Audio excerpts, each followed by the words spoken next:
ഭീകരവാദത്തിനെതിരായി രാജ്യം നടത്തിയ ഇടപെടലുകളെ തുടർന്ന്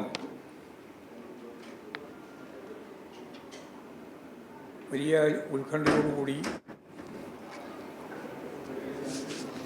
ഇന്ത്യൻ ജനതയും ലോക ജനതയും കണ്ടിരുന്ന ഇന്ത്യയും പാകിസ്ഥാനും തമ്മിലുള്ള ഒരു യുദ്ധഭീതി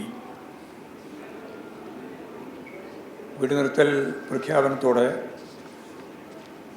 സമാധാന അന്തരീക്ഷത്തിലേക്ക് വന്നിരിക്കുകയാണ്. എന്നാൽ ഈ വെടിനിർത്തലിന് മുമ്പ്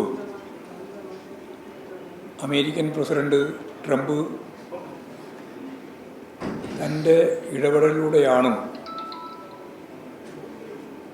1000 ആണ്ടുകളായിട്ട് തുടരുന്ന ഇന്ത്യ പാക് തർക്കം ഒരു വെടിനിർത്തൽ കരാറിലേക്ക് എത്തിയത് എന്ന പ്രസ്താവന വെടിനിർത്തൽ പ്രഖ്യാപനം വരുന്നതിന് മുമ്പ് തന്നെ അദ്ദേഹം നടത്തുകയുണ്ടായി. ഇരു രാജ്യങ്ങളും തമ്മിലുള്ള തർക്കങ്ങളിൽ മൂന്നാമതൊരു രാഷ്ട്രം ഇടപെടേണ്ടതില്ല എന്ന ഇന്ത്യയുടെ ഇതുവരെയുള്ള സമീപനത്തിൽ നിന്നും വിരുദ്ധമായ ഒരു ഇടപെടലാണ്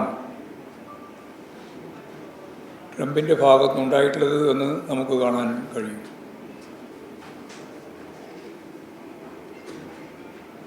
ഇത് സംബന്ധിച്ച് കൃത്യമായ ഒരഭിപ്രായം പറയാൻ ഇന്ത്യ ഗവൺമെൻറ് തയ്യാറാവുന്നില്ല എന്നുള്ളതും വളരെ ഗൗരവമുള്ള പ്രശ്നമാണ്.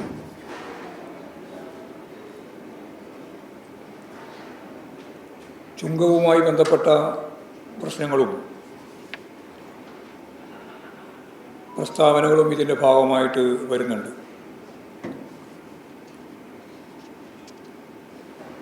ഇതെല്ലാം സംബന്ധിച്ചുള്ള അവ്യക്തതകൾ പരിഹരിക്കാൻ കേന്ദ്ര സർക്കാർ തയ്യാറാവേണ്ടതുണ്ട് എന്നാണ് അത് സംബന്ധിച്ച് പറയാനുള്ളത്.